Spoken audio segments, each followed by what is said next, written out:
അനുദിന വിശുദ്ധർ മാർച്ച് 9 റോമിലെ വിശുദ്ധ ഫ്രാൻസിസ്. റോമിലെ ഒബ്ലാട്ടി ഡി ടോർഡെ സ്പെച്ചി എന്ന സ്ഥാപനത്തിൻ്റെ സ്ഥാപകയായിരുന്നു വിശുദ്ധ ഫ്രാൻസിസ്. ഉന്നത കുലജാതയും സമ്പന്നയുമായിരുന്ന വിശുദ്ധ തൻ്റെ ഭർത്താവിൻ്റെ മരണത്തെ തുടർന്ന് തൻ്റെ സ്വത്ത് മുഴുവൻ ഉപേക്ഷിക്കുകയും പരിപൂർണ ദാരിദ്ര്യത്തിൽ ജീവിക്കുകയും ചെയ്തു. തൻ്റെ കാവൽ മാലാഖയുമായി ചിരപരിചിതമായ സംഭാഷണത്തിനുള്ള സവിശേഷ വരം വിശുദ്ധയ്ക്ക് സ്വർഗത്തിൽ നിന്നും ലഭിച്ചിരുന്നു. വിശുദ്ധ ഫ്രാൻസിസയുടെ ജീവിതത്തെക്കുറിച്ച് വായിക്കുന്ന ഒരാൾക്ക് ഭൗതിക ലോകത്തിലും അധികമായി ആത്മീയ ലോകത്താണ് അവൾ ജീവിച്ചിരുന്നതെന്ന വസ്തുതയാണ് മനസ്സിലാക്കാൻ സാധിക്കുക. വാസ്തവത്തിൽ അതായിരുന്നു അവളുടെ ജീവിതത്തിൻ്റെ സവിശേഷതയും. വിശുദ്ധരും അനുഗ്രഹീതരുമായ ആത്മാക്കളുമായി വിശുദ്ധ അടുത്ത ബന്ധം പുലർത്തിയിരുന്നു.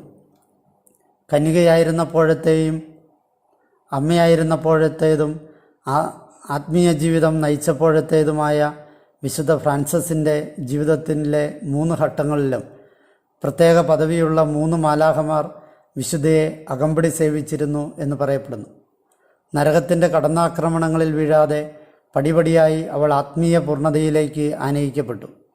പകലും രാത്രിയും തൻ്റെ കാവൽ മാലാഖ നിഗൂഢമായ ഒരു ദൗത്യത്തിൽ ഏർപ്പെട്ടിരിക്കുന്നതായി വിശുദ്ധ കണ്ടു. 3 ചെറിയ സ്വർണ്ണ നിറമുള്ള നാരുകൾ കൊണ്ട് ആ മാലാഖ നിരന്തരമായി സ്വർണ്ണ നിറമുള്ള നൂലുകൾ നെയ്യുകയും അത് തൻ്റെ കഴുത്തിൽ ചുറ്റിയിട്ടിരിക്കുന്നതായും അവൾ കണ്ടു. പിന്നീട് വളരെ ശ്രദ്ധയോടെ ഗോളാകൃതിയിൽ ചുറ്റിയെടുക്കുന്നതായും വിശുദ്ധ കണ്ടു. വിശുദ്ധയുടെ മരണത്തിന് 6 മാസം മുൻപ് മാലാഖ തൻ്റെ ജോലി മാറ്റിയതായി വിശുദ്ധ കണ്ടു.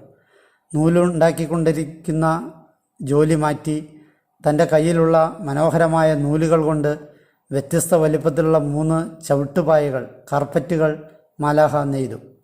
ഈ ചവിട്ടുപായകൾ അഥവാ കാർപ്പറ്റുകൾ വിശുദ്ധ കന്യകയായിരുന്നപ്പോഴത്തേതും അമ്മയായിരുന്നപ്പോഴത്തേതും ആത്മീയ ജീവിതം നയിച്ചപ്പോഴത്തേതുമായ ജീവിത പ്രവൃത്തികളെ പ്രതിനിധീകരിക്കുന്നതായിരുന്നു.